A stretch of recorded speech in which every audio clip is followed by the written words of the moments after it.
Dirty laundry right there on stage. Well, ever wondered what it's like to be famous? The bodyguards, the paparazzi, the screaming fans. Well, one man decided to find out. Yep, 21-year-old prankster Brett Cohen has found himself in the media spotlight after managing to convince a crowd of hundreds in New York of his make-believe celebrity status, capturing it on camera in a video that has since gone viral. From unknown student to self-made celebrity. All in one night. Nowadays, it seems like anyone can achieve fame. Why can't I do it too? 21-year-old New Yorker Brett Cohen has done what others can only dream of. But rather than achieving his 15 minutes of fame the regular way, he faked it. To pull this off, I changed my appearance to make myself look like a typical celebrity. Then I gathered an entourage and came up with a plan of action. I'll have bodyguards, assistants, and a few photographers follow me around Times Square, and of course I'll bring along a camera crew to film every second of it. Making hundreds of unsuspecting locals and tourists believe his fictitious star status. What did you think of him? I think he's excellent. I think he's absolutely awesome. I think he's got a great future in the movie business. What was your favorite movie that Brett's been in? Spider-Man. Guys, what was it like meeting Brett? Oh, my God.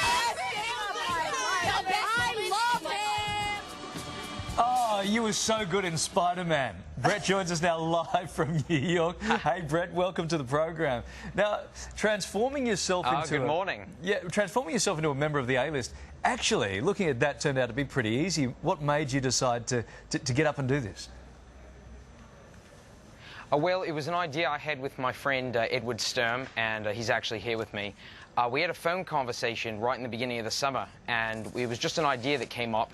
And he has some filming experience, and I have some comedy experience, and we just decided to collaborate on what we thought would be a really cool project and an experiment, and we thought it would be great for YouTube. It would be something perfect that people would like, they'd share, and we got all the pieces that we thought we'd need to create this entourage, and it was perfect. I'm trying to pick the accent. Are you faking that accent? Yeah, where are you from? All right, you got me. I was playing a prank on you guys. Yeah, right. Yeah. Got us good. Right, okay. Yeah, it was sort of... Oh, my God. Was it that bad? Yeah, it was like a very small island off the east coast of Australia on its way to New Zealand. That's where that accent's from. All right, I tried. Yeah, good try.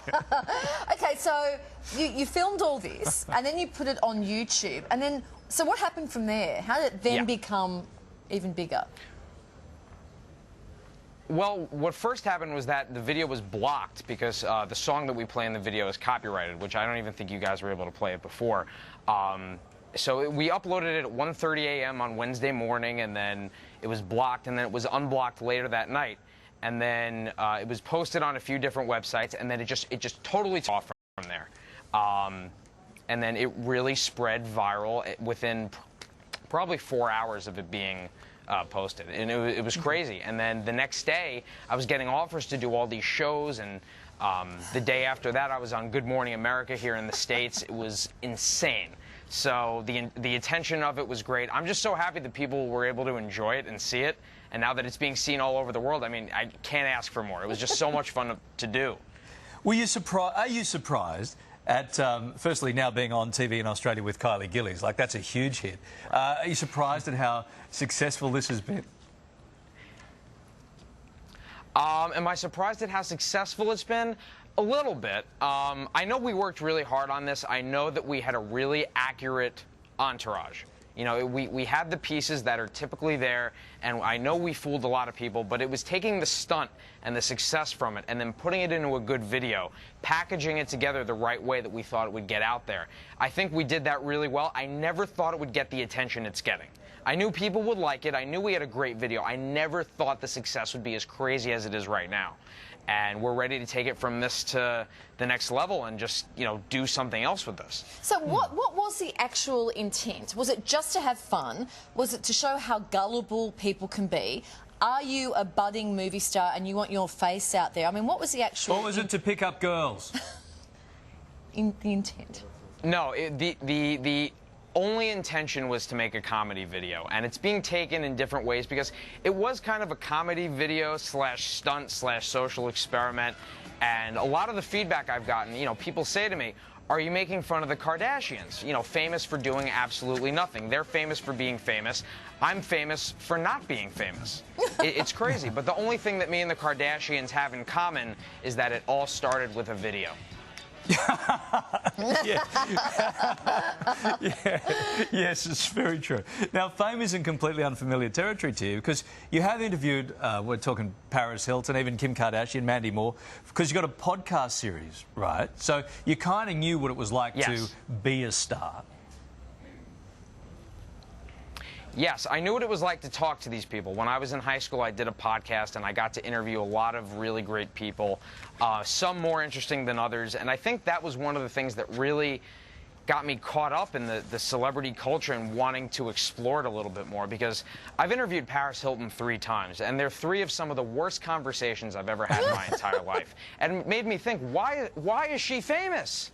What is she capable of? She's nothing.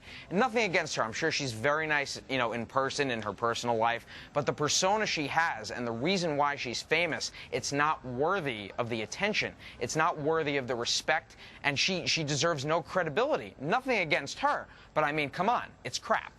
Oh, okay. So, Brett, what now for you? Have you had job offers? Are there radio stations wanting you to come on and produce for them, to set up stunts? Those late-night talk shows, are they offering you gigs? Like, what's next?